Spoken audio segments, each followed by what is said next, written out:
Mga ka-native, ito yung natamnan na ng binhi ng kabute. Yan. Yan yung natamnan na. May mga kamada. 5 patong. Ang gagawin na yung mga tinabas na dahon ng saging. Ito yung itinanim nung March 28, 2015. Ayan po, patatanim lang po yan. 1 metro lang haba. Pero po iring mga katabi, naabot ng 3 hanggang 4 na metro ang haba. Yan po ay conforme sa gusto nyong haba at dami ng ilalagay na binhi. Ito po, ipiniprepare yung pagtatamnan ng binhi ng kabute. Ito po yung ibinabad na dahon. Ito yung dahon ng saging. Ayan po, kung mapasin nyo po, gabraso. Ayan po. 1 ruler po ang cut. Yan. Yan po ang ating itatanim ngayon. Pakikita po natin dyan kung paano magtanim ng binhi ng kabute sa dahon ng saging. Ito po yung pinagbabaran. Yung pinagbababaran po ng dahon ng saging. Yung mga binigkis po yan. Ayan. Ito po yun, yung pinatiktik ng buong magdamag po yan na ibinabad. 3 oras po, 2 hanggang 3 oras na pinatiktik. Ito po yun. Yan po, kung makikita nyo. Yan po ikakamada natin mamaya. Ito po yung talian. Yan po yung mga dahon ng saging na kinukolekta nila dito sa aming lugar. At ito po yung talian ng dahon ng saging. Ito po yun, yung itinali, yung mga dahon ng saging, isang mahaba, tinatali-tali po yan, saka po puputulin ng 1 ruler ang haba. Yan po yun. Ito po yung binhi ng kabute. Ayan po yan po yung mga itinatanim na nakakasusupot. Anong kwanto? F1. Ito po yung pantanim na. Yan, tinatanim na po yan. Yan po yung mga binhi ng kabute. Sa isang kama po na to, 10 binhi po ang kanilang inilalagay. Depende po sa haba, kung gaano kahaba po yung kama na inyong pagtatamnan. Mas maganda, mas maraming binhi. Kung sa 3 metro, siguro yung 10, maganda yon, mas marami pong ibubunga yon. Ayan po yung pagtatanim. Tinatamnan na po yung mga dahon ng saging na basa. Hinihimay po yung binhi. Ayan. Tingnan po natin, sinisiksik po dito sa, ayan po, tingnan nyo po. Ayan. Nilalagay po dyan yung, ayan po, tinatalpak-talpak dyan.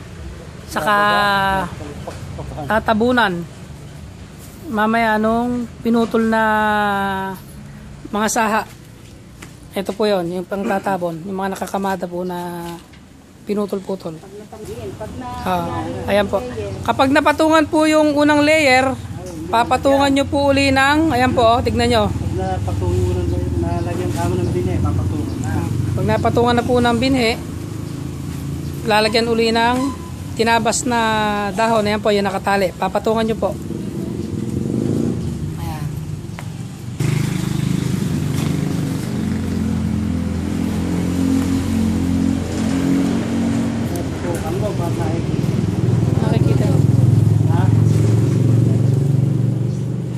Ayan po, pinapatungan po ng unang layer po, ng dahon ng saging na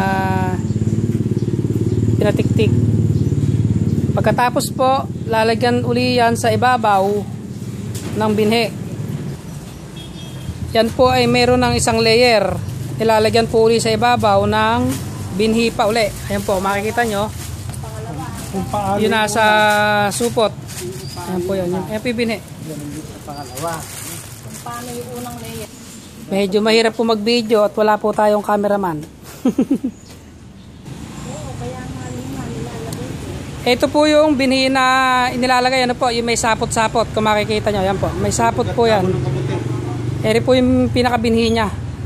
Yung nag-uugat, nagsasapot. Ito po hinihimay-himay na itinatanim dito sa mga dahon ng saging na pinatuyo. Ayan po. Sinasaksak po dyan sa pagipagitan para tumubo. Ito po yun, yung hinihimay. Ito po yun. Ayan po, tignan nyo po yung paglalagay. Ayan, sa mga ibabaw po ng pinatiktik na dahon. Ayan, ito po yung mga binhi ng, ito po yung mga binhi po natin ng kabote na itinatanim. Ito po yung ginagawa rin dito po sa aming lugar. Yung papa ko po ang nagtatanim. Nilalaboratory po nila rin. Ito po yung kanilang binebenta sa mga gustong magtanim. Ayan po. Nag-uugat po yan. Ayan po. Yung pong katabi po niya, itinanim po nung March 28. Ayan po, may date po para hindi po tayo naliligaw. Makikita nyo po, nagpapawis po yan. Ayan po, may pawis. Para po mag-init. Ayan. Ayan po yung ikatlong layer, pinapatong. Nagandahan po natin ang kamada para po hindi laktaw-laktaw po. Ano? Ayan po. Pagdidikit-dikitin po natin na papatungan uli. Pagka nailagay yung isang patong at napatungan uli sa ibabaw ng dahon, lalagyan uli ng binhi. Katamnan po ulit hanggang sa makalimang layer.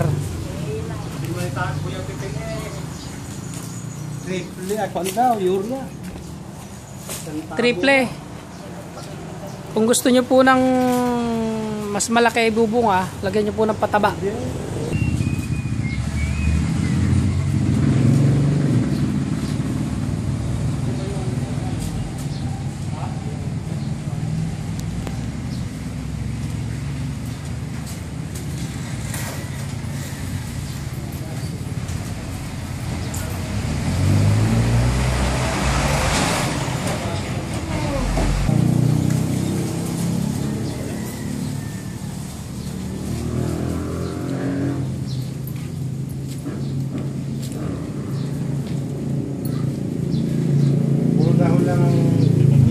Oh, mga dahon lang po na saging. Pagka gusto nyo, gumawa ng binhi yan. Ako na nga mong gagawa ng binhi yan. Hindi, magbabayad sila sa'yo pagka ganun binhi. Ikaw maglalaboratory ko. Binhi mo pa rin. Ha? libot na tuloy. Percentage ka naman. Maraming tumatawag. Sa isip-isip ko.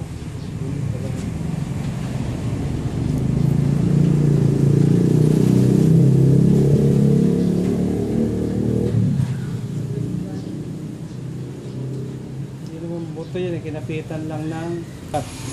Parang yung ugat ngayon. Tapos yung ugat naman. Tutubo yung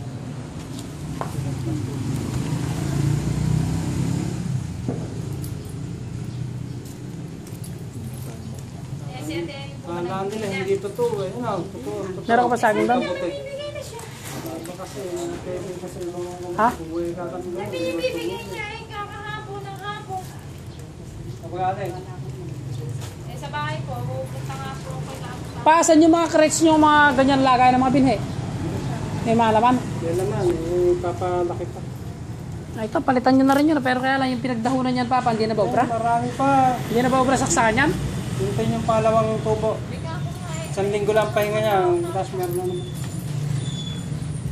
Yung mga lumalaki-laki ugat, ano? Bakit? Dumadayo na may ugat niya, hindi na kumukunti eh. May dati pa yung sinilya, hindi na nakalaki eh. Meron na nakalabas na kabuting maliliit. Hindi mo, meron. Eh, kaya lang, Flashlighter mo. wala na siyang tubig. Dapat siya, ini-spray nyo, meron kayong pampusit. Kahapon, sabi niya.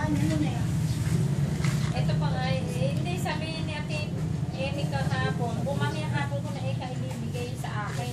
Eh, oo naman, sabi ko gano'n. Kaya ibabot ko naman kay Kuya kasi pinagulawanan niya yun. Sabi ko gano'n kasi kinukuha na. Ay, ganun ba? Oo, pinaghanap kasi Ate. Di ba nalo kami sa laog? Kaya nga tinanong ko kasi. Eh, ayaw ko na yun. Para Amoy na puset. Hindi ba pinatuyo niya? Right. Eh, Concentrate na yan. iniluto yata yan eh. Oo, masarap yung ilagay sa mga soup. Sinilad. Amoyin mo, amoy puset. Papadala kay Aisa. Papadala kay Aisa. Ganyan, pinatuyo sa Dubai. 1,000 1 kilong na yan. Ay, mga pinatuyo. Eh syempre, isang kilo pinatuyo mo, kakapurit lang ang pinatuyo. Concentrate na yan eh. Per gram. Kaya lang papa ito, mover. Baka nasunog iba. Alam ba, yung maliit na gano'n, tinataktak, ampaw pa. 150, ganito. Apa? Yung puti, yung oyster, yan, hindi. Yung oyster eh, tanong ako ito, 5 ang seminar. Sagapan. Dito ka mo, 1,500 lang, kamo. 2.5 sa kanya. Meron ba gawan sa kagapan? Paano yung pinakasalang nyo ron na? Kabuti pinakasalang nyo ron? Yung pinagluluturan. Saan? Doon, pinakasalang. Ewan ko na. Meron.